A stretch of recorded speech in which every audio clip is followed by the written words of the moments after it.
राधा माधव राधा माधव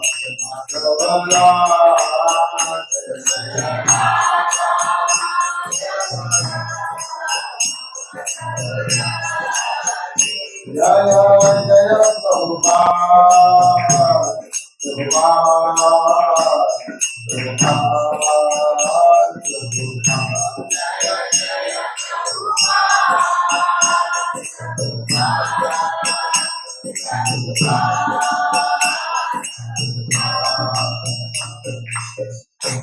राधा माधव भगवान की जगन्नाथ बलभद्र सुभद्रा महारानी की और निताई की समस्त भक्तवृंद की हरे।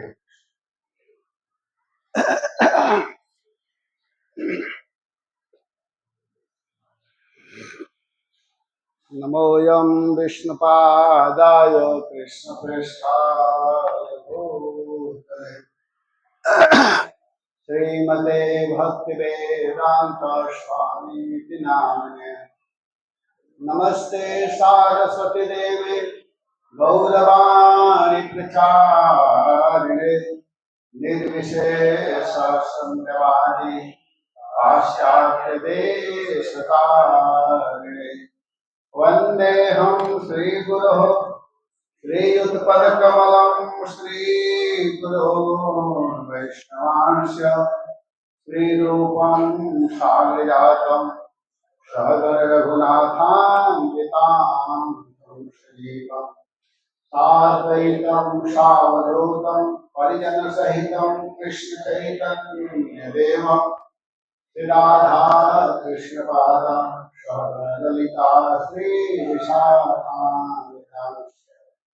हे कृष्ण करुणा सिंधु दीनबंधो जगत्पते गोपेश गोपिकान्त राधाकान्त नमस्ते। तप्त कांचन गौरांगी राधे वृंदावनेश्वरी वृषभानुसुते देवी नमामि हरि। जय श्री कृष्ण चैतन्य प्रभु नित्यानंद श्री अद्वैत गदाधर श्रीवासादि गौर भक्तवृंद। हरे कृष्णा कृष्णा कृष्णा हरे हरे हरे राम राम राम हरे हरे। ओम नमो भगवते वासुदेवाय।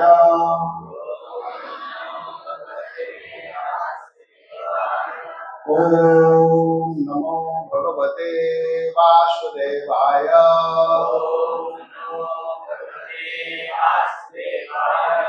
ओम नमो भगवते वासुदेवाय।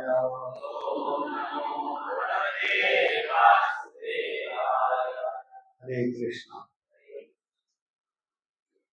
आज हम लोग श्रीमद् भागवतम के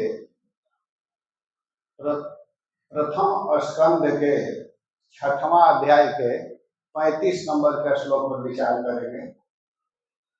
भागवत का प्रथम स्कंद अध्याय 6 और श्लोक संख्या है 35।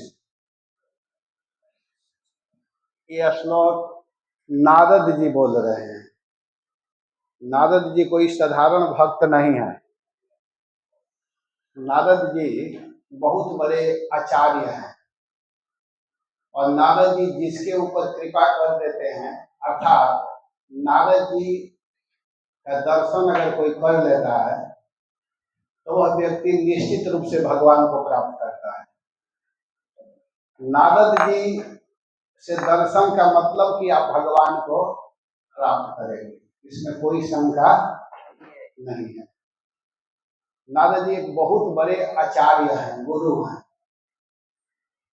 नारद जी जिसके ऊपर कृपा किए हैं, ध्रुव महाराज के ऊपर कृपा किए, प्रहलाद महाराज के ऊपर कृपा किए, मृगाग्नि के ऊपर कृपा किए, वाल्मीकि जी के ऊपर कृपा किए, और भी लोग हैं व्यास देव जी के ऊपर कृपा किए नारद जी। तो जिन जिन के ऊपर नारद जी ने कृपा किया है वो साक्षात भगवान का कृपा प्राप्त किया है, दर्शन किया है। तो यहाँ पर नारद जी बोल रहे हैं, और नारद जी किससे बोल रहे हैं? व्यास देव जी से, जो व्यास देव भागवत की रचना की है। तो इस श्लोक को पहले हम लोग पढ़ते हैं, इसके बाद इसका व्याख्या की जाएगी। भागवत के प्रथम स्कंद अध्याय 6 और श्लोक संख्या 35। एतद्धातुरचितानां मात्रा स्पर्शेच्छया मुहुः भव सिंधु प्लवो दृष्टो हरे चर्यानुवर्णनम्। एतद्धातुरचितानां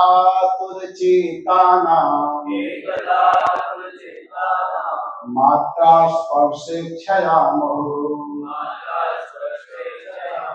भव सिंधु प्लवो दृष्टो हरे चर्यानुवर्णनम्। भव सिंधु प्लवो दृष्टो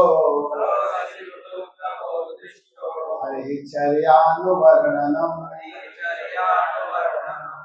यहाँ एक शब्द है दृष्ट।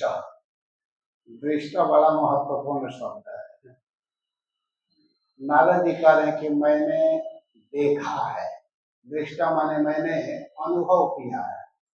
क्या अनुभव किया है? कि जो व्यक्ति भगवान के नाम का कीर्तन करता है, भगवान के नाम का गायन करता है, तो वह भव सिंधु प्लवा, भव सिंधु, आप लोग बहुत अच्छा से समझ सकते हैं क्योंकि यहाँ समुद्र है कि नहीं? यहाँ वाले लोग समझ जाएंगे। हम लोग कहीं कहीं कथा करते हैं तो लोग समुद्र नहीं देखे रहते हैं, तो उनको समझाने में थोड़ा मेहनत पड़ता है। समुद्र मतलब समझ रहे हैं, जिसमें पानी अथाह हो, बहुत ज्यादा पानी है समुद्र में। हम लोग तो सोच करके ही भयभीत हो जाते हैं इस समुद्र को कैसे पार किया जाएगा। लेकिन इस समुद्र को पार करने के लिए भी उपाय है। क्या है? नौका, जहाज। यहाँ जहाज भी है कि नहीं? बड़े बड़े जहाज है। जहाज के माध्यम से हम लोग लहर के ऊपर भी पार हो जाते हैं, पानी के भीतर भी चले जाते हैं, ऊपर ऊपर से भी पार होते रहते हैं। समुद्र को भी पार करने के लिए एक क्या है? सुविधा है, जहाज है कि नहीं? आप लोग समझिएगा मैं ये बात क्यों कहने जा रहा। इसी तरह हम लोग एक बहुत बड़े समुद्र में गिरे हुए हैं, और उस समुद्र का नाम है भव समुद्र, भव सागर, जिसको भव सागर, संसार सागर कहते हैं। हम लोग संसार सागर में गिर चुके हैं, गिरना बाकी नहीं है।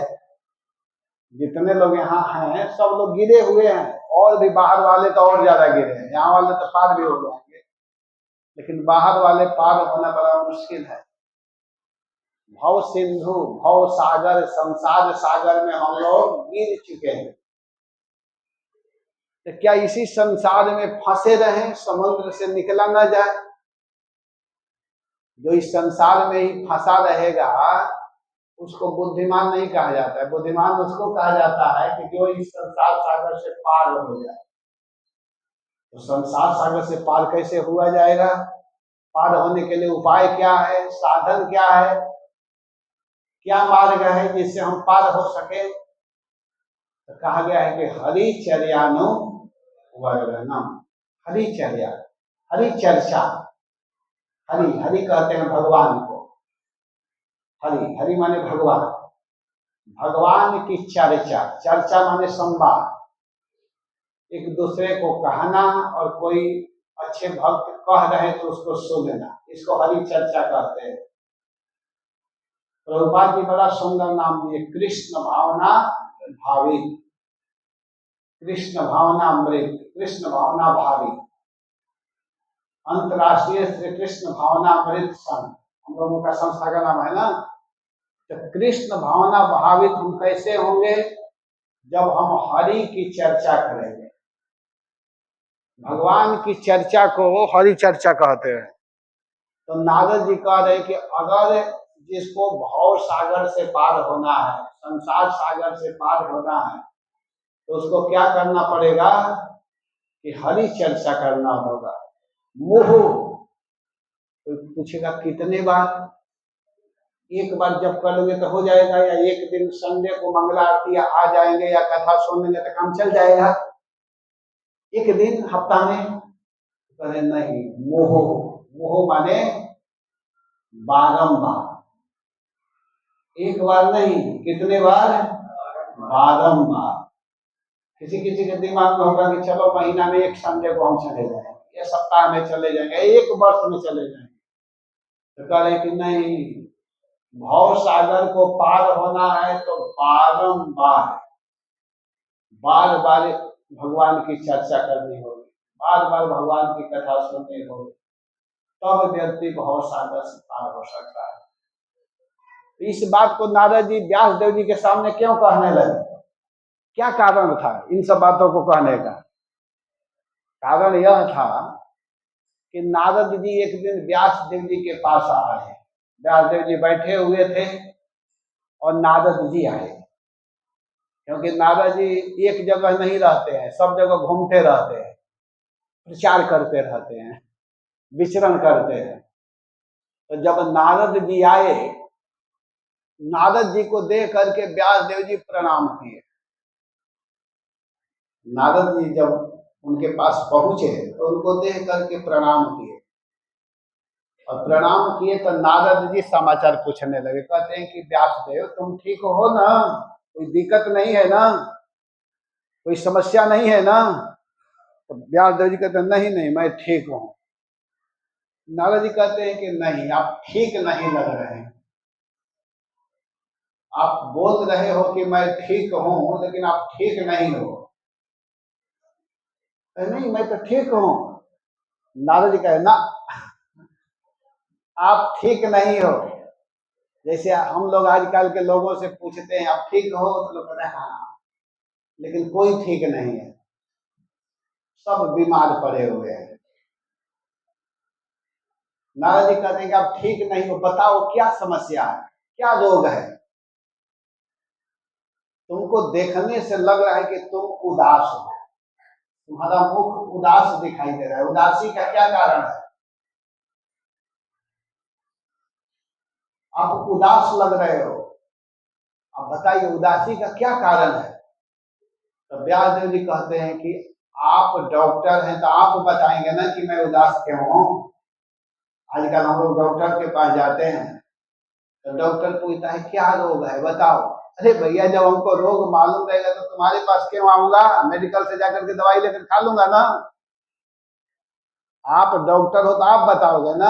आजकल के डॉक्टर पहले ही चेक लिख देते हैं, लेकिन वो अच्छे डॉक्टर नहीं होते हैं। जो डॉक्टर देख करके रोग समझ जाए या नब्ज पकड़ करके समझ जाए, उसको अच्छा डॉक्टर कहते हैं। आजकल वाले तो बस चेक, जाओ करा करके लाओ 1000 रुपया का। नारद जी से व्यास देव जी कहते हैं कि मैं बीमार हूं, ये तो सही आप बोल रहे हैं, लेकिन हमको रोग क्या है, बीमारी क्या है, ये मुझको पता नहीं है। और आप सबसे बड़े डॉक्टर हैं, तो आप ही बताइए कि मुझे क्या रोग है और इस रोग की इलाज कैसे होगी, दवाई कहाँ मिलेगी, कौन दवा है, आपको बताना होगा। तो नारद जी कहते हैं कि बिल्कुल सही कह रहे हैं, मैं डॉक्टर हूं और मुझे पता भी है कि तुमको बीमारी क्या है, और यह रोग कैसे ठीक होगा ये भी मैं जानता हूं। अगर इस रोग को ठीक करना है तो तुमको इसके लिए मैं जो उपाय बताऊंगा उसको करना होगा। वो उपाय क्या है? नारद जी बहुत सुंदर ढंग से बताए हैं। बोले हैं कि देखो, जीवन में तुम बहुत कुछ किए हो, लेकिन जो करना चाहिए वही नहीं कर पाए। बहुत शास्त्र, बहुत ग्रंथ, बहुत इतिहास, बहुत पुराण लिखे हो, लेकिन जो वास्तव में लिखना चाहिए, वर्णन करना चाहिए, उसको नहीं कर पाए हो। इसको करो, और जब तक इसको नहीं करोगे तब तक तुम्हारी बीमारी, तुम्हारा रोग ठीक होने वाला नहीं है, क्योंकि मैं इसका भोगी हूं, मैं अनुभव कर चुका हूं। नारद जी अपने जीवन के विषय में बताने लगे। जब गुरु प्रसन्न होते हैं तब शिष्य को गुह्य से गुह्य बात बताने लगते हैं।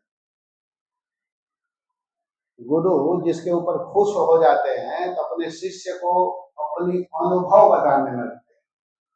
और नारद जी करें कि मैं ही नहीं बता रहा हूं, मैं तो बता ही रहा हूं क्या, कि अगर कोई व्यक्ति भव सागर में गिरा हुआ है, जो विषय भोग की वासना से व्याकुल है, जिसका चित्त संसारिक लोगों के लिए लगा हुआ है, जिनका मन संसार में लगा हुआ है, जो व्यक्ति केवल संसार के लिए ही सोचता है, संसार में ही अपने मन को लगाया हुआ है, उसके लिए एक ही उपाय है इस संसार से पार होने का, वो है हरिचर्यानुवर्णनम, भगवान की चर्चा। यही भव सागर से पार करने वाला जहाज है, उपाय है, सहारा है। भव सिंधु प्लवो दृष्ट, मैं देख रहा हूं, मैं सारे संसार में विचरण करता हूं, मैं सब जगह जा जा करके मिलाया हूं, देखा हूं कि संसारिक लोग दुखी हैं, समस्या में हैं, दिक्कत में हैं। अगर वास्तव में उनको पार होना है तो हरे कृष्णा कृष्णा हरे हरे, हरे राम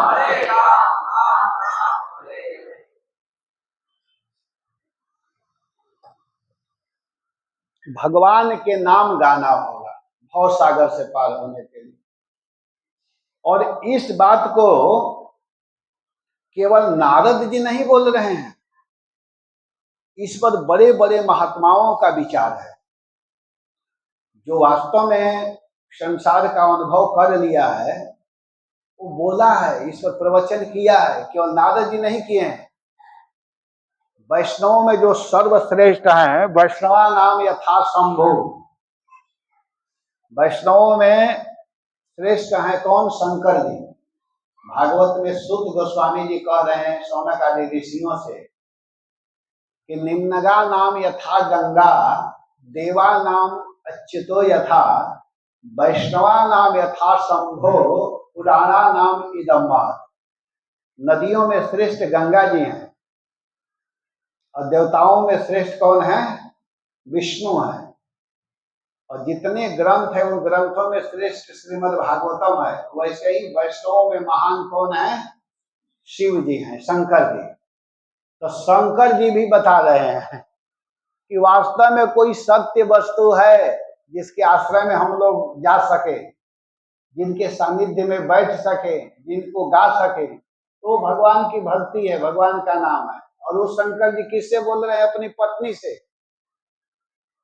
सही चीज है तब न अपने पत्नी से कह रहे हैं। दूसरे को लोग इधर उधर के बात कह भी सकते हैं, अपने पत्नी को थोड़ी इधर उधर करेंगे, सही बात बताएंगे।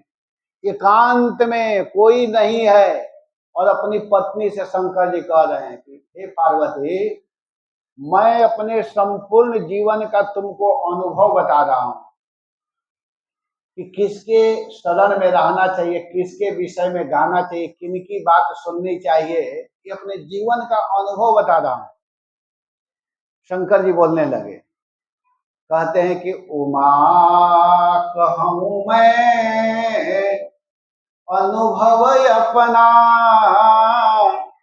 सतहरि भजन जगत सब सपना, सतहरि भजन जगत सब सपना।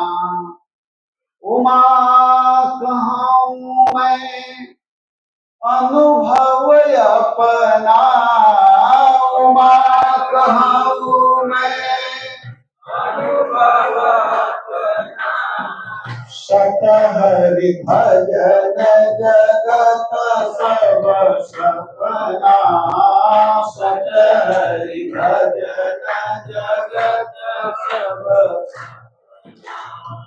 सतहरि भजन जगत सब सपना, सतहरि भजन। ये शंकर जी भागवत का पहला श्लोक बोल रहे हैं। भागवत के पहला श्लोक में क्या कहा गया है?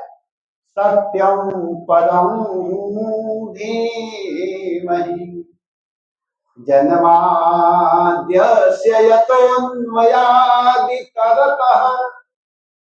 चार्थेष्वभिज्ञः स्वराट् तेने ब्रह्म हृदयादि कवये मोहयन्ति सूरयः तेजो वारिमृदां यथा विनिमयो यत्र त्रिसर्गो मृषा धाम्ना स्वेन सदा निरस्तकुहकम् सत्यम परम धीमहि। सत्यम परम धीमहि का ध्यान करना है। वो परम सत्य कौन है? भगवान कृष्ण। ये भागवत के पहला श्लोक। और देखिए भागवत में 3 जगह ये बात कही गई है। फिर भागवत के मध्य में भागवत के 10वें स्कंद के 2 अध्याय के 26 नंबर के श्लोक में देवता लोग कह रहे हैं कि सत्यम व्रतम सत्य परम त्रिसत्यम सत्यस्य योनि निहितम च सत्यम सत्यस्य सत्य मृत सत्य नेत्रम सत्यात्मकम त्वाम शरणं प्रपन्नः। सभी देवता लोग शंकर जी, ब्रह्मा जी, इंद्र जी, वरुण जी, कुबेर जी, नारद जी, जितने लोग हैं सब लोग माता देवकी के गर्भ में जो भगवान हैं उनको स्तुति करते हुए 9 बार सत्य शब्द का प्रयोग किया भागवत के मध्य। और भागवत के अंत में जाइए, भागवत के 12 स्कंद के 13वां अध्याय के 19 नंबर के श्लोक में सूत गोस्वामी जी कह रहे हैं कि कस्मै येन विभासितो यमतुलः ज्ञानः प्रदीपः पुरा तद्रूपेण च नारदाय मुनये कृष्णाय तद्रूपिणा योगेन्द्राय तदात्मनाथ भगवत् राताय कारुण्यत तच्छूधं विमलं विशोकममृतं सत्यं परं धीमहि सत्यं परं धीमहि। जिन परम सत्य का ध्यान बड़े बड़े लोग, सुखदेव जी जैसे महापुरुष जो भगवान के परम भक्त सुखदेव गोस्वामी हैं, शंकर जी, इंद्र जी, नारद जी, कुबेर जी, व्यासदेव जी, सभी लोग उस भगवान को ही गा रहे हैं। इसी बात को शंकर जी कह रहे हैं कि उमा कहूँ मैं अनुभव अपना सत हरि भजन जगत सब सपना सत हरि गत सब सपना। अगर इस जगत से आनंद प्राप्त करना है, इस जगत को पार होना है तो सत्य के शरण में जाना होगा। और भगवान की भक्ति ही सत्य है। सत्य हरि भजन, हरि भजन। शंकर जी भी किसका भजन करने के लिए कह रहे हैं? हरि का भजन। और हरि मतलब कृष्ण होता है, सीधा सीधा समझना होगा। हरि का मतलब क्या होता है? कृष्ण। कृष्ण का भजन करने के लिए कह रहे हैं, दूसरे का नहीं। धोखा में नहीं पड़ना है, भ्रम में नहीं रहना है। किसका नाम जपना है? अगर सुख प्राप्त करना है, आनंद प्राप्त करना है, भव सागर को पार होना है तो कृष्ण के ही शरण में जाना होगा। जब तक जीव कृष्ण के शरण में नहीं जाएगा तब तक उसको हमेशा हमेशा के लिए सुख नहीं मिल सकता है। कुछ क्षण के लिए मिलेगा, लेकिन अगर हमेशा के लिए आनंद प्राप्त करना चाहता है, ये लोक सुखी परलोक सुखी, इस जीवन में भी सुखी होना चाहता है और इस जीवन के बाद भी सुखी होना चाहता है तो उसे किसके शरण में जाना होगा? कृष्ण के।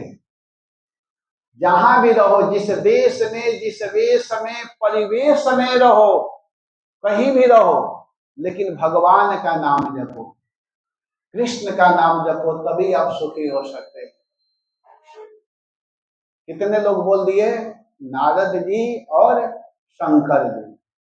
श्रीधर स्वामी जी कह रहे हैं, एक भागवत के बहुत बड़े आचार्य हुए हैं श्रीधर स्वामी। श्रीधर स्वामी कह रहे हैं कि देखो, जिन भगवान के नाम स्मरण करने से तप यज्ञ आदि क्रियाओं में जो न्यूनता होती है, जो कमी होता है, हम लोग तपस्या करते हैं, यज्ञ करते हैं, अनुष्ठान करते हैं, व्रत करते हैं, उसमें कोई ना कोई त्रुटियां हो जाती है, कुछ ना कुछ कमी आ जाती है। तो उन सारे कमियों को पूर्ण करने वाला क्या है? भगवान का नाम। मैं उस भगवान की वंदना करता हूँ। श्रीधर स्वामी कह रहे हैं, उस भगवान के चरणों में मैं प्रणाम कर रहा हूँ। जिन भगवान के नाम उच्चारण करने से अगर हम कोई अनुष्ठान करते हैं, यज्ञ करते हैं, व्रत करते हैं, तीर्थों में जाते हैं, कोई ना कोई कमियां होती है, उन सारे कमियों को पूर्ण करने वाला भगवान का तम अच्युतम श्री कृष्णम नामम स्मृत्वा, स्मरण करके सारे दोषों से छुटकारा पाया जा सकता है। वो है भगवान कृष्ण का नाम। ये कौन बोल रहे हैं? श्रीधर स्वामी, जो भागवत के बहुत बड़े आचार्य हैं। चैतन्य महाप्रभु श्रीधर स्वामी को मानते थे। श्रीधर स्वामी के टीका को जो नहीं मानता है, और चैतन्य महाप्रभु बोले हैं, चैतन्य महाप्रभु एक बहुत सुंदर टीका लिखे थे, लेकिन कहीं के लिए आपका तो जो टीका है इतना सुंदर है कि श्रीधर स्वामी के टीका से भी बढ़ करके है।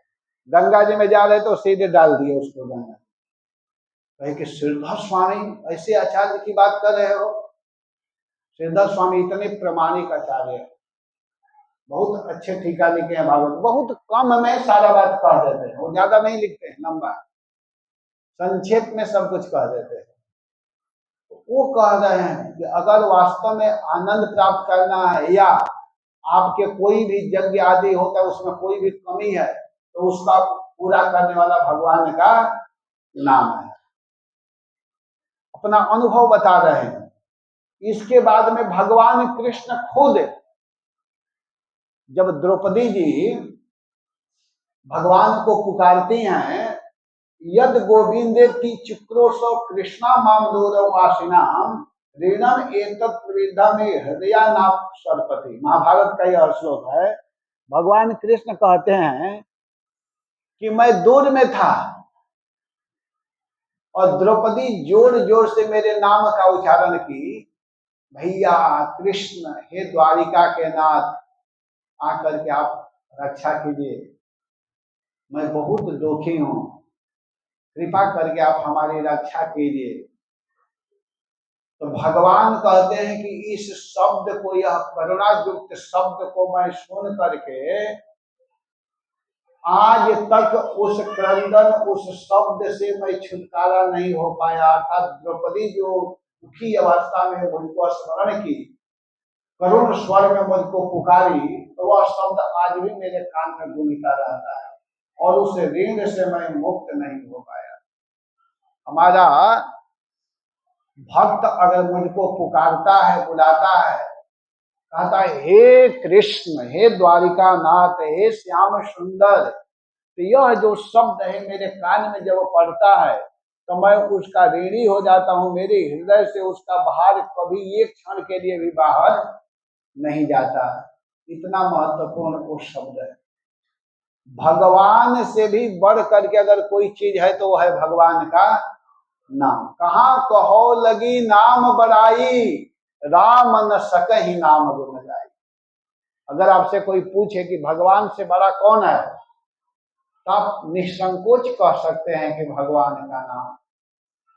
क्योंकि भगवान राम ने एक स्त्री का उद्धार किया, उसका नाम आप लोग जानते होंगे। कल देखे ना, बहुत सुंदर स्त्री आई थी, यज्ञ को विध्वंस करने के लिए आई थी ना। सुंदर थी कि नहीं?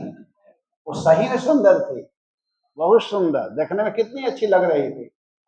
उसके नाखून कितने बड़े बड़े थे, बाल कैसा था विकराल। तो भगवान तारका को मारे, और भगवान जीवन में एक स्त्री का उद्धार किया है। उस स्त्री का क्या नाम है? अहिल्या। भगवान अहिल्या का उद्धार किए। राम एक तापस तिय तारी, तिय तिय माने पत्नी, तापस माने तपस्वी के पत्नी को भगवान ने, राम एक तापस तिय तारी, लेकिन नाम कोटि खल कुमति सुधारी। भगवान का जो नाम है करोड़ों करोड़ों दुष्ट मतियों को उद्धार किया है। राम एक तापस तिय तारी, नाम कोटि खल कुमति सुधारी। राम भालु कपि कटुक बटोरा, सेतु हेतु श्रम कीन्हन थोरा। नाम लेत भव सिंधु सुखाई, करहु विचार सुजन मन माही। भगवान को समुद्र पार होना था तो समुद्र के पास जाकर के प्रार्थना कर रहे हैं, और एक दिन नहीं, कितने दिन प्रार्थना किए? 3 दिवस तक पंथ मांगते रघुपति सिंधु किनारे, बैठ पढ़ रहे छंद अनुनय के प्यारे प्यारे। उत्तर में जब एक नाद भी उठा नहीं सागर से, उठी अधीर धधक पौरुष ने आग राम के सर से। भगवान को क्रोध आ गया और समुद्र पार होने के लिए भगवान को भी 3 दिन तक प्रार्थना करना पड़ा। लेकिन नाम लेत भव सिंधु सुखाई, अगर कोई नाम का उच्चारण करता है तो भव सिंधु सूख जाता है। तो वहां कह रहे कि करहु विचार सुजन मन माही। हे सुंदर मन वाले, हे सुंदर बुद्धि वाले, हे सुंदर खोपड़ी वाले, विचार करो कि भगवान से भी बढ़ करके क्या है? भगवान का नाम। और इस नाम को जपने में कुछ लगता नहीं है। बोलिए हरे कृष्णा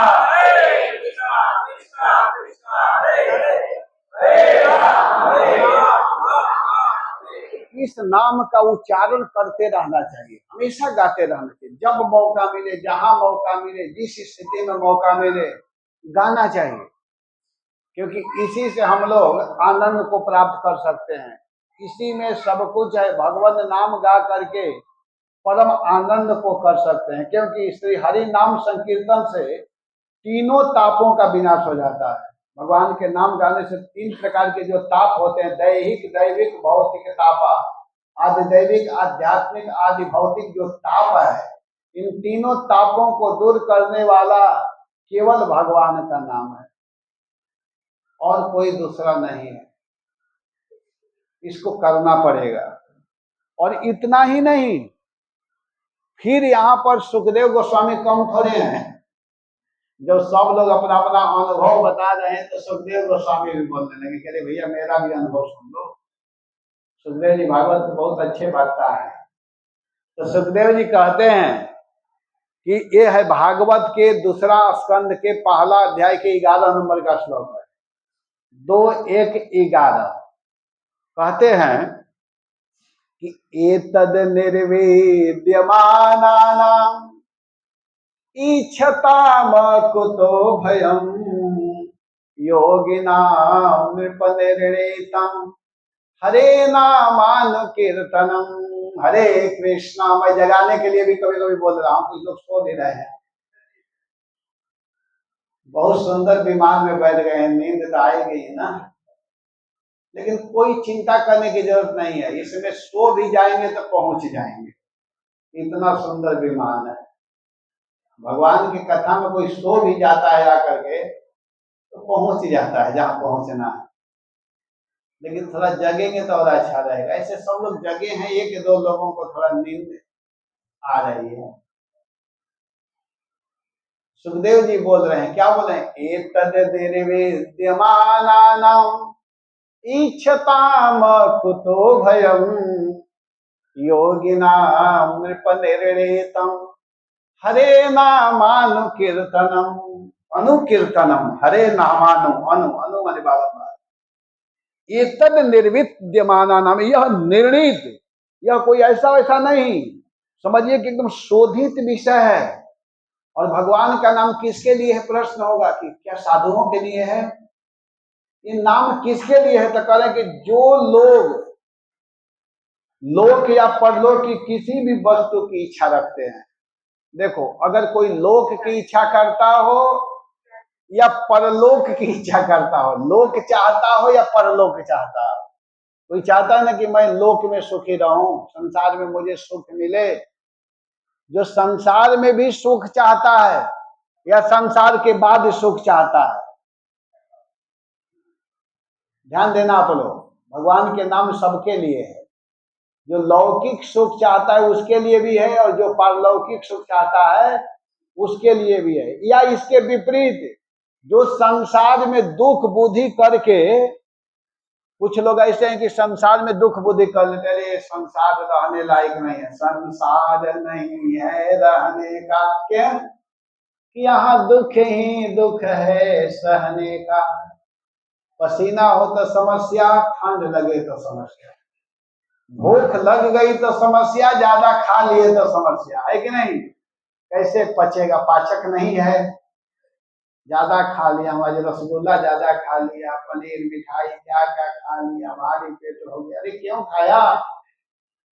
खा करके भी समस्या, नहीं खाए फिर भी समस्या, झंझट है ना। इसीलिए कहा जाता है कि संसार नहीं है, क्योंकि यहाँ दुख ही दुख है। अगर पंखा बंद करवा दो तो आप लोग बैठेंगे यहाँ? क्योंकि पसीना हो रहा है, बहुत गर्मी है, कौन सुनेगा कथा। ये दुख है, संसार दुखमय है। लेकिन हम लोग असली बोर्ड को नहीं पढ़े हैं। संसार में जब एंट्री करते हैं, एक बहुत बड़ा बोर्ड लिखा हुआ है, क्या कि अशाश्वतम दुखालयम। ये संसार जो है अशाश्वत है और दुख का भंडार है। यहाँ दुख ही दुख है। इस संसार में सुख नाम का कोई चीज नहीं है। लेकिन थोड़ा देर के लिए अगर कोई सुख चाहिए तो उसके लिए भी भगवान का ही भजन करना होगा। तो कह रहे हैं कि जो लौकिक सुख चाहता है या पारलौकिक सुख चाहता है, उसके लिए भी भगवान जरूरी है, भगवान का नाम जरूरी है। अथवा जो संसार में दुख बुद्धि करके विरक्त होना चाहता है या हो गया है, जो निर्भय मोक्ष पद को प्राप्त करना चाहता है, जो चाहता है कि मुझे मोक्ष मिले, अभय पद को प्राप्त करूं, उन साधकों के लिए भी भगवान का नाम जरूरी है। अथवा जो योग में संपन्न हो चुके हैं सिद्ध ज्ञानियों के लिए भी, जो बड़े बड़े ज्ञानी हैं, जो योग में सिद्ध हो चुके हैं, समस्त शास्त्रों का यही निर्णय है। क्या निर्णय है? कि भगवान के नामों का प्रेम से उच्चारण किया जाए। एतद निर्विद्यमाना नाम, सुखदेव जी कह रहे हैं, इच्छताम अकुतो भयम योगिनाम नृप निर्णीतम। नृप संबोधन है यहाँ पर।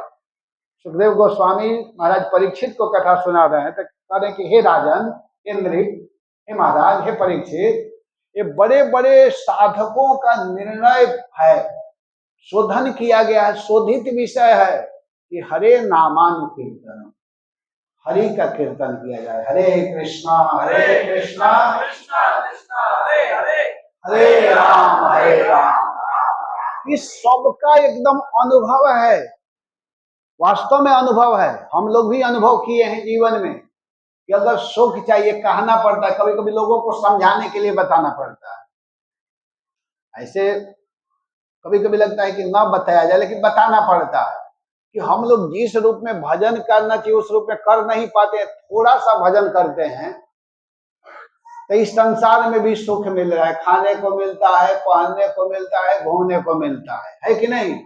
थोड़ा सा भगवान का नाम जपते हैं, ज्यादा कुछ नहीं करते हैं। अगर ज्यादा करेंगे तो पूछना ही क्या है। थोड़ा सा करने से खाने को खूब सुंदर सुंदर आइटम मिलता है। मैं आ रहा था गोवा से, एक प्रभु जी बड़ा सुंदर कचौड़ी बना करके दिए। 3 प्रकार का कचौड़ी पड़ा हुआ है, मैं रोज भूल जा रहा हूँ आप लोगों को देना, ले लीजिएगा मन पार कर। और हम लोग उसको खा ही नहीं रहे हैं, इतना पेट भरा रहता है कि उसका नंबर ही नहीं आता। वो बेचारे बड़े प्रेम से दिए लेकिन उसको खाए नहीं। अब बताइए, कोई कोई पैसा दे करके कचौड़ी खाता है कि नहीं? वो भी सड़ा हुआ कचौड़ी बाजार का, उस तेल में बनता है जिसमें कल का बना हुआ, आज भी बना, आज के बना हुआ, परसों भी बना। दुकान वाले तेल साफ नहीं करते हैं, जो बर्तन रहता है उसी में तेल पड़ा रहता है, उसी में दूसरा तेल डाल देते हैं। कचौड़ी बनाते हैं, उसको खाते हैं। बताइए, पैसा भी देते हैं, खाते भी हैं, बीमार भी होते हैं, है कि नहीं? और हम लोगों को फ्री में सब मिल रहा है, बहुत अच्छा अच्छा मिल रहा है। किस लिए मिल रहा है? क्या करते हैं?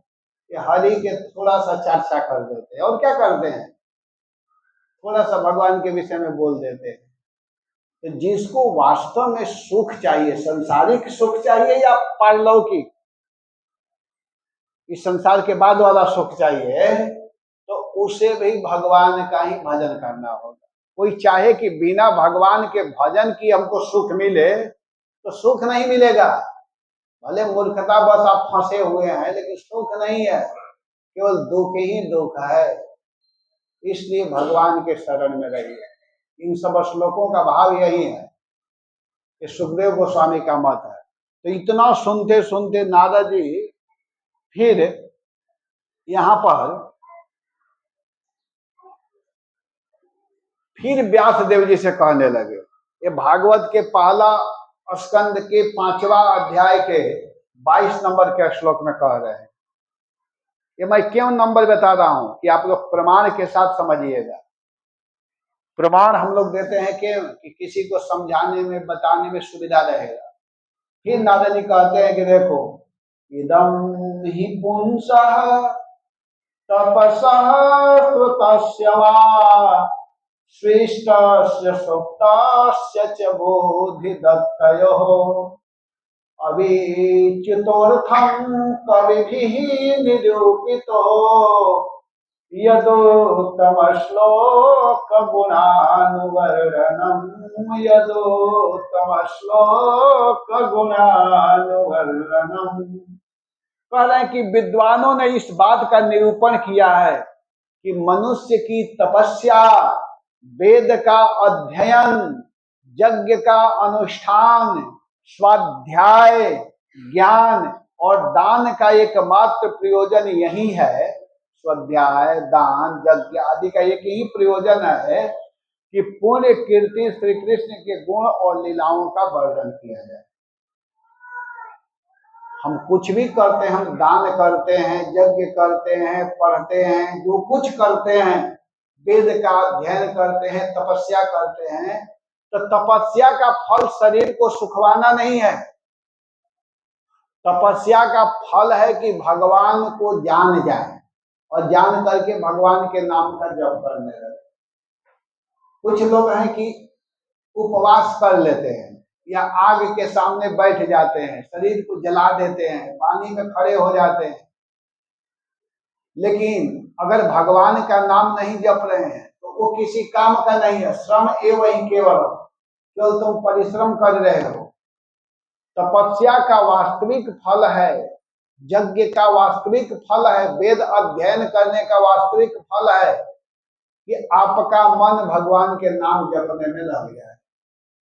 भगवान का नाम जपने में मन लग गया। अगर कोई नाम जपने लगा, भगवान को गाने लगा, तो समझिए कि वो सब कुछ कर लिया। इस बात को माता देवहूति जी बोली है भागवत के 3 स्कंद के 33वां अध्याय में। भगवान कपिल देव जी से देवहूति जी कहती हैं, भगवान कपिल देव जब उपदेश कर लिए अपने माता को, जीव के विषय में, योग के विषय में, साधु संघ के विषय में, सब कुछ जब बता दिए, तो माता जी से कहते हैं भगवान की समझ में आया, मैं बहुत प्रवचन किया हूँ, समझी कि नहीं समझी? तो माता देवहूति कहती, बेटा मैं समझ गई। भगवान कहे, क्या समझ गई? तो देखिए, अहो बत स्वपचतो गरीयान यदि जिह्वाग्रे वर्तते नाम तुभ्यम ते पुष तपस्ते जुहुः शश्नुआर्या ब्रह्मान चरनाम गृणन्ति जेते। मैं समझ गई कि अगर कोई आपके नाम का उच्चारण करता है, आप माने कृष्ण, अगर कोई कृष्ण नाम का गायन करने लगता है, उच्चारण करने लगता है, तो यज्ञ कर लिया, दान दे दिया, वेद पढ़ लिया, तीर्थ में स्नान कर लिया, भ्रमण कर लिया, उसको अब ये सब करने की कोई जरूरत नहीं है। अगर कर रहा है तो ठीक है, करे, कोई माना नहीं है, लेकिन नाम में सब कुछ है। नाम जो जपना चालू कर दिया, कृष्ण को समझ चुका, जैसे कोई वृक्ष के जड़ में पानी डालता है तो सब हरा भरा होने लगता है। यथा तरुण मूल निषेचनेन तृप्यंती तस्कंद भुजोपशाखा, वैसे ही कोई कृष्ण नाम जप रहा है तो उसमें सब कुछ है, अब अलग से करने की जरूरत नहीं है। तो मैं समझ गई, अब मुझको कोई टेंशन नहीं है, भगवान का एक चिंता नहीं है। तो मैं जाऊं, कपिल देव जी पूछ रहे हैं कि मैं जिसके लिए आया था आपको उपदेश किया और तो आपका काम हो गया। तो कहीं हाँ बेटा, तो आप जा सकते हो, मेरी आसक्ति नहीं है। और जो ही भगवान अब जाते हैं तो माता फिर दुखी हो जाती है। क्यों दुखी हो रही है? माता अपने पुत्र के लिए दुखी नहीं हो रही है, अपने घर संपत्ति धन दौलत सबसे विरक्त हो गई। देवहूति के पास इतना बड़ा संपत्ति था करदम जी की कृपा से, और मनु महाराज की पुत्री है, धन की कमी नहीं है, लेकिन ऐसे धन को एक क्षण में त्याग कर दे। क्यों? तो उनका चित्त भगवान में लगा हुआ था। उनका पुत्र कोई साधारण बालक नहीं था, वो स्वयं भगवान थे। तो जिस व्यक्ति का मन भगवान में लगता है वही व्यक्ति संसारिक विषयों से, संसारिक भोगों से विरक्त हो सकता है। प्रभुपाद जी बड़ा सुंदर टीका लिखे हैं उसको। वही व्यक्ति विरक्त हो सकता है, वही बैरागी हो सकता है, वही संसार को छोड़ सकता है जिनका मन किस में लगा हुआ है? भगवान में। जब तक भगवान में मन नहीं लगेगा तब तक संसार में दुख बुद्धि होगा ही नहीं, संसार को छोड़ ही नहीं सकता। तो माता देवहूति की स्थिति ऐसी है कि उनका चित्त, उनका मन भगवान में लगा हुआ है, और भगवान में लगने के कारण माता देवहूति को घर संपत्ति धन छोड़ने में दिक्कत नहीं हुआ। इतना सुंदर संपत्ति जो बड़े बड़े इंद्र आदि के पास में भी जैसा धन नहीं होता है, वैसे धन प्राप्त की हुई माता देवहूति ने एक क्षण में उससे अपने को अलग कर लिया। जो भगवान का भजन करने लगता है उसको सांसारिक सुख किसी काम का नहीं लगता है। भक्त लोग क्या मांगते हैं भगवान से? न नाक पृष्ठम न च पादमेष्ठ्यम न सार्वभौम्यम न रसाधिपत्यम न योग सीधिर न पुनर्भवम वा समंजसम ताम विराह्य कंठे अजात पक्षा इव मातरः खगा स्तन्यम यथा वस्त्रच्छिरार्धा प्रियम प्रियव विष्टाम विषाणो मनोरविंदा चंद्रदीप्त। वो मांगते हैं कि ममो तमश्लोक जनेषु सख्यम संसार चक्रे भ्रमतः स्वकर्मभे तन्माय आत्मात्मजदार गेहे स्वासक्त चेतस्य नाथ भैया। वो हमेशा हमेशा उस भक्त का संग मांगते हैं जिनका मन, जिनका चित्त भगवान में लगा हुआ रहता है। जो भगवान में अपने मन को लगाए हुए हैं, ऐसे भक्तों का संग प्राप्त करना चाहते हैं। उनको और कुछ नहीं चाहिए। ननाथ पृष्ठम पहले अहम हरे तव पादैक मूल दासानु दासो भवतासु। ये भक्तों की पहचान है। भक्त संसारिक भोगों में अपने मन को न लगा करके भगवत भक्त और भगवान को प्राप्त करना चाहते हैं। तो यहाँ पर नारद जी बड़ा सुंदर बात व्यासदेव जी से कह रहे हैं कि तपस्या, मनुष्य की तपस्या, वेद अध्ययन, यज्ञ अनुष्ठान, स्वाध्याय, ज्ञान और दान का एकमात्र प्रयोजन यही है कि भगवान पुण्य कीर्ति श्री कृष्ण के गुण और लीलाओं का वर्णन किया जाए। एकमात्र यही उसका उद्देश्य होना चाहिए कि हम कृष्ण के गुण को गाएं। कितने लोगों का अनुभव सुने आप लोग? नारद जी का, शंकर जी का, श्रीधर स्वामी का, भगवान कृष्ण का, सुखदेव गोस्वामी का, 5 लोगों का सुने ना। तो हम लोगों के दादाजी थोड़े किसी से कम हैं। प्रभुपाद जी, प्रभुपाद जी भी बताने लगे कि भाई मेरा भी एक सुन लो, जीवन में अनुभव करना है। तो प्रभुपाद जी बड़ा सुंदर उदाहरण देते हैं। कहते हैं कि एक बार की घटना है। प्रभुपाद जी एक कहानी कह करके समझा रहे हैं, तो सरल तरीका से प्रभुपाद समझाते थे लोगों को। कहते हैं कि एक बार की बात है, एक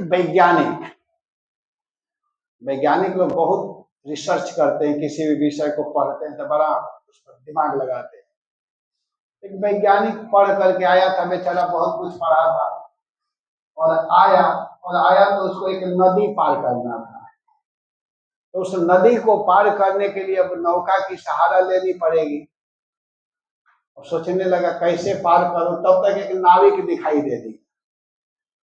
नाविक, वो नाविक इधर आ। वो आया, अरे भाई हमको नदी पार होना है, पार करो। अब बैठिए। अब वो वैज्ञानिक साहब उस नौका में बैठे और नाविक नौका को चलाना चालू किया। चलाते हुए थोड़ी दूरी पर गया तो वैज्ञानिक उस नाविक से पूछ रहा है कि अच्छा तुम यह बताओ कि तुम फिजिक्स जानते हो? तो पूछ रहा है, किससे पूछ रहा है? नौका चलाने वाला, जो बेचारा क अक्षर भी नहीं जानता है, ये भी कुछ नहीं जानता, उससे पूछ रहा है कि तुम फिजिक्स जानते हो, भौतिक शास्त्र जानते हो? फिजिक्स किस पक्षी का नाम है सरदार? वो क्या बेचारा जानता है फिजिक्स क्या होता है? तुम फिजिक्स नहीं जानते हो ना, तो तुम्हारा 25% जीवन व्यर्थ चला गया। आज के युग में तुम फिजिक्स नहीं जानते हो और वो चला रहा है। चलाते चलाते थोड़ा दूर और गया, तब पूछा अच्छा ये बताओ केमिस्ट्री जानते हो? महाराज आप क्या बोल रहे हो, केमिस्ट्री किस पशु का नाम है? तुम केमिस्ट्री नहीं जानते हो, तुम्हारा 50% जीवन व्यर्थ चला गया।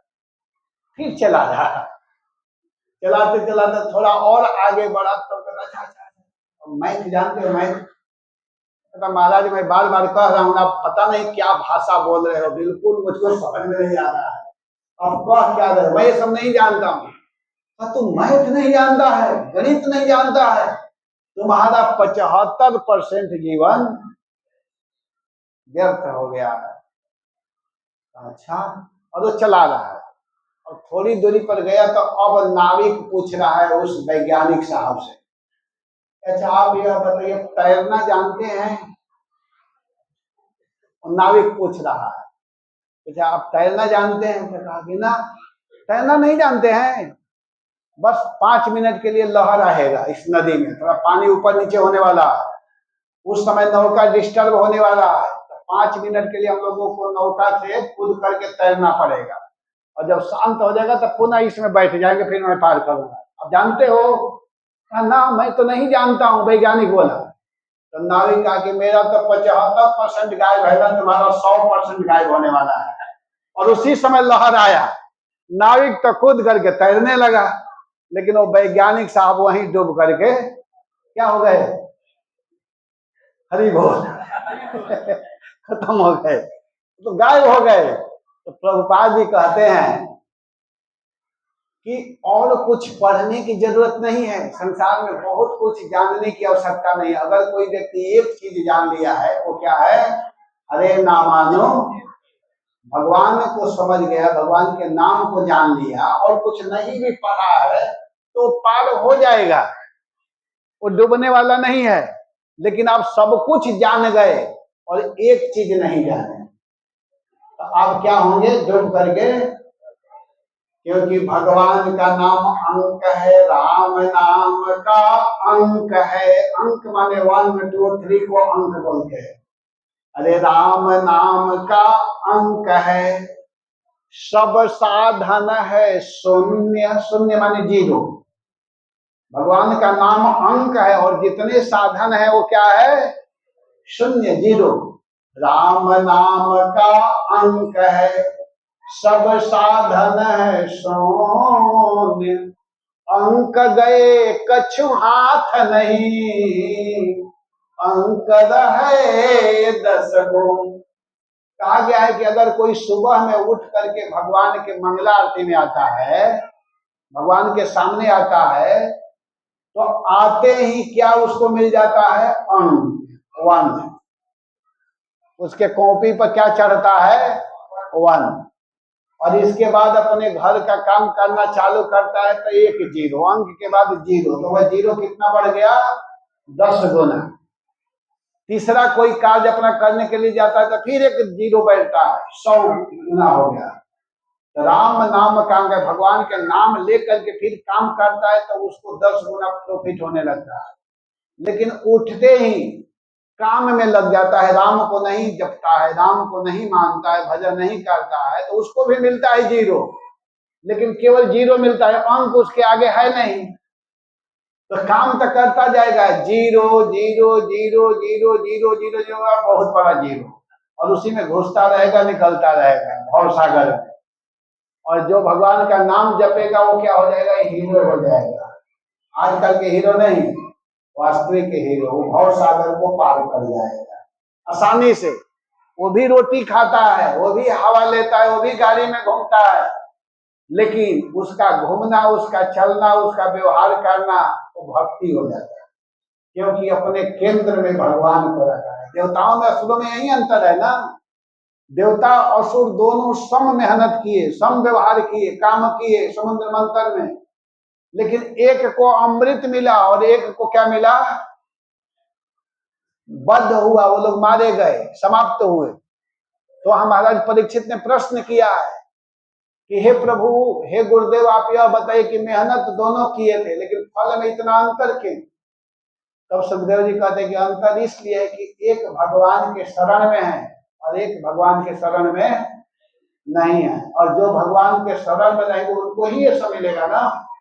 तो इसलिए हम लोगों को ये जानना जरूरी है। प्रभुपाद ने बताया कि आप भगवान को केंद्र में रखो, भगवान को सेंटर में रखो, और भगवान को आगे करके अगर कोई व्यक्ति कुछ भी करता है, अपने जीवन के बागडोर भगवान के हाथ में दे दो। जैसे हमारे अर्जुन जी क्या किए, महाभारत के लिए जब घोषणा हुआ तो भगवान द्वारिकापुरी में थे, रेस्ट कर रहे थे, भगवान आराम कर रहे थे। तो सबसे पहले भगवान के पास कौन गए, दुर्योधन।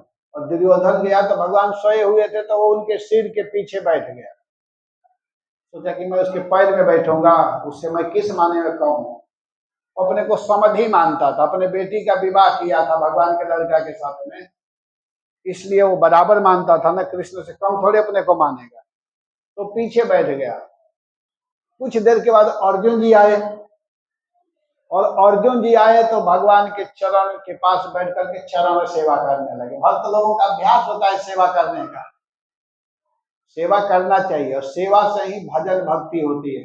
भज सेवायम धातु से सेवा बना है, जब सेवा करेंगे तभी आप भजन कर पाएंगे। तो अर्जुन जी भगवान के चरण लगे दबाने, और दबाने लगे, भगवान जगे। तो कोई भी व्यक्ति जगता है तो चरणों की तरफ ही देखता है, तो भगवान की दृष्टि अर्जुन के ऊपर पड़ी। भगवान कहे, अरे पार्थ, अर्जुन कब आए, अभी इतना पूछ ही रहे हैं। तो दुर्योधन कहता है कि इससे पहले मैं आया हूं। तो भगवान पीछे मुड़े, और मुड़ करके देखे तो कहे, अच्छा आप भी आए हैं, हाँ इससे पहले मैं आया हूं।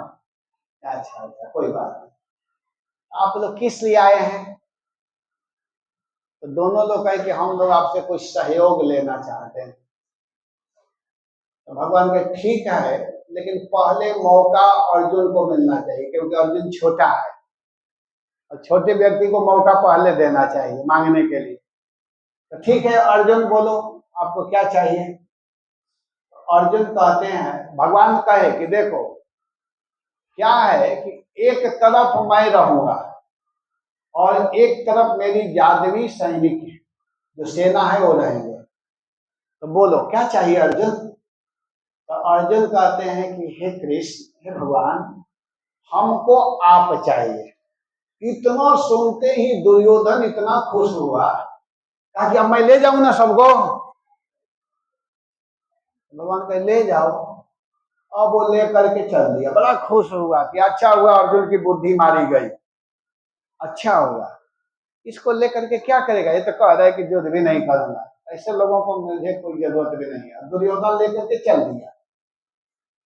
अब भगवान को इतना गुस्सा, ऊपर से क्रोध करते हुए अर्जुन से कहते हैं, तुम्हारा दिमाग काम नहीं करता है, तुमको मैं पहले मौका दिया था, मांगो।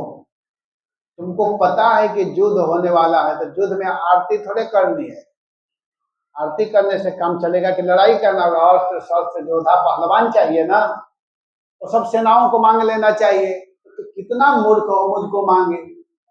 मैं पहले ही बोला कि मैं जिधर रहूंगा उधर युद्ध नहीं करूंगा, तो मुझको लेकर क्या करेगा? तुम्हारा दिमाग काम नहीं कर रहा है? तो अर्जुन कह रहे हैं कि हमारा पूरा पूरा दिमाग काम कर रहा है। अर्जुन बोल रहे हैं, मैं होश में बोला हूं, मुझे सेना नहीं चाहिए, मुझे हाथी घोड़ा नहीं चाहिए, रथ नहीं चाहिए, मुझको आप चाहिए। तो भगवान के मुझको लेकर क्या करेगा? तो अर्जुन कहे कि मैं अपने जीवन का बागडोर आपके हाथ में देने जा रहा हूं। अब आपके हाथ में मैं अपने जीवन का डोरी देने जा रहा हूं, आपको जो करना है जिता दो चाहे हरा दो, ये आपका काम है, मेरा काम नहीं है। जब इस तरह की बात अर्जुन ने बोला तो भगवान क्या बोले कि जब तुम अपने जीवन का बागडोर मेरे हाथ में दे दिया तो केवल देखने मात्र के लिए पांडव और कौरवों का युद्ध रहेगा, सारा युद्ध मैं लड़ूंगा और चिंता करने की आवश्यकता नहीं है। यत्र योगेश्वरः कृष्ण यत्र पार्थो धनुर्धर तत्र श्रीर्जयो येन ध्रुवा नीतिर्मतिर्मम। जहाँ श्याम सुंदर है और जहाँ गांडीवधारी अर्जुन है वहीं विजय है, वहीं जय है, वहीं श्री है। जहाँ धर्म रहेगा वहीं न विजय होगा भाई। तो देखिए अपने जीवन का डोर भगवान के हाथ में देना चाहिए और भगवान के हाथ में दे करके निश्चिंत हो जाना चाहिए। अगर जो भगवान को केंद्र में रख लिया, भगवान को अपना बना लिया, तो समझो कि उसको आनंद ही आनंद है। इस बात को गोपियां बोली हैं, उद्धव जी गए हैं समझाने के लिए, गोपियों के मध्य में खूब समझाने का प्रयास किए कि तुम लोग किस कृष्ण के चक्कर में पड़ी हो, तुम लोग ब्रह्म का ध्यान करो, कृष्ण किसी एक का थोड़े है। तो गोपियां कहेंगे ब्रह्म कहाँ, ब्रह्म को लो, ध्यान करो, कृष्ण को सोचने की कोई आवश्यकता नहीं है। अच्छा तो आपका ब्रह्म क्या करेगा?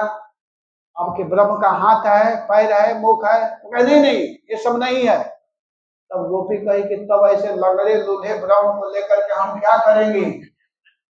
हम लोग तो काम करवाते हैं ना अपने परमात्मा कृष्ण से।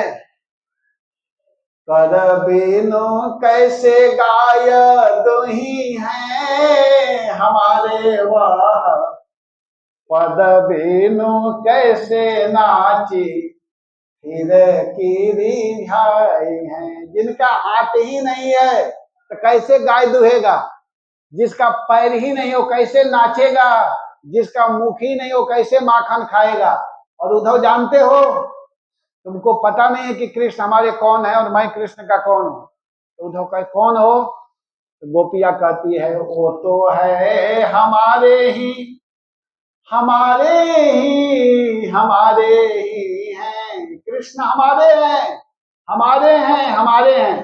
अरे वो तो है हमारे ही हमारे ही हमारे ही हैं, हम वो नहीं के वो नहीं के वो नहीं के हैं।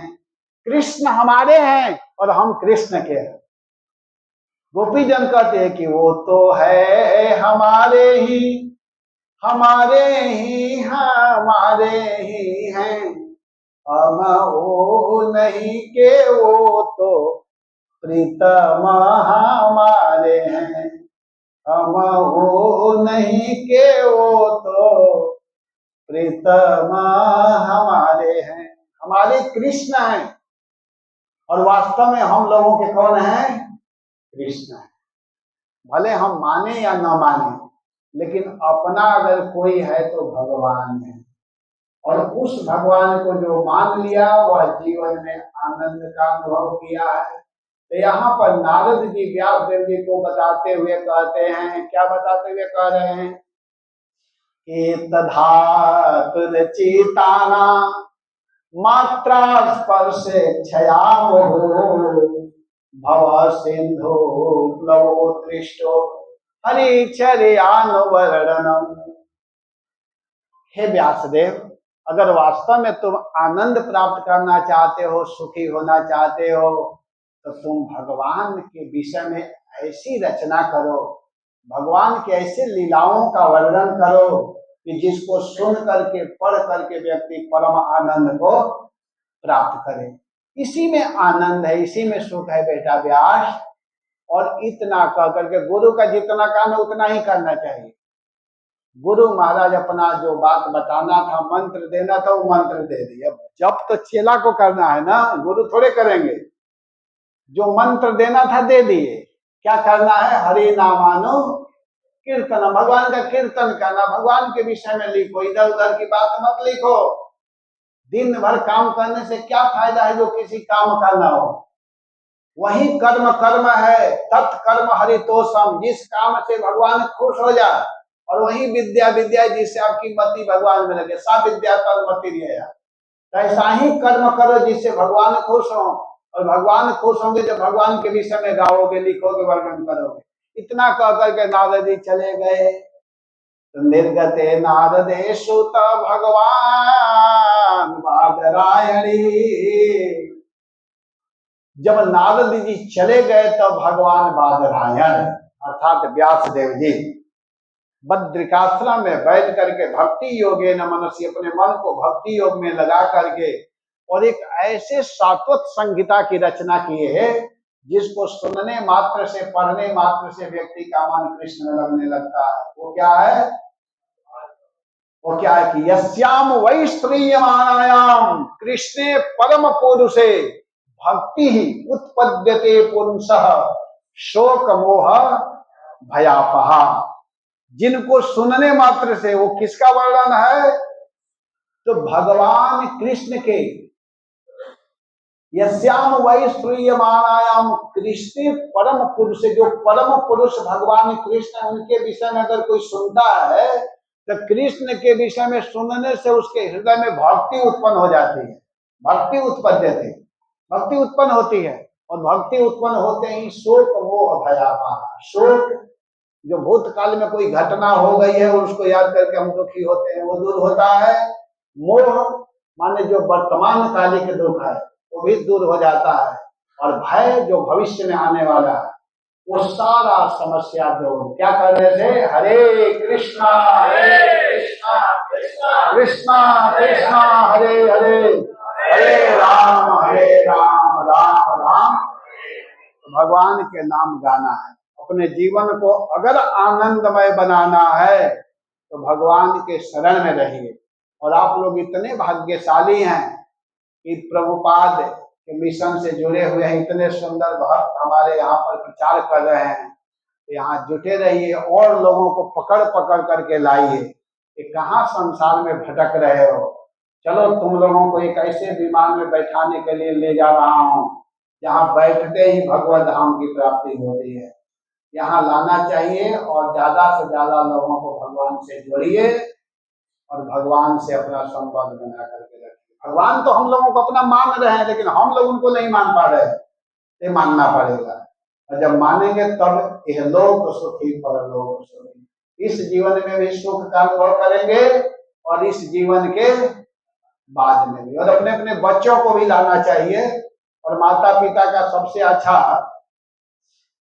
गुण और स्वभाव होना चाहिए कि अपने बच्चों को कृष्ण भक्ति में लगाए। वही माँ है, वही पिता पिता है, जो भक्ति में अपने बच्चों को जोड़ता है। नहीं तो वह माता पिता नहीं है, बस ऐसे ही बच्चों को जन्म दे दिए। पुत्रवती जीवती जगसोई रघुपति भगति सुमित्रा जी बोली है।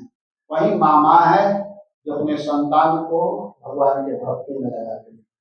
तो हम सबका कर्तव्य है अपने संतान को भगवान के भक्ति से जोड़े और भव सागर को पार होने के लिए भगवान का नाम का आश्रय। वो नाम है हरे कृष्णा कृष्णा कृष्णा हरे हरे, हरे राम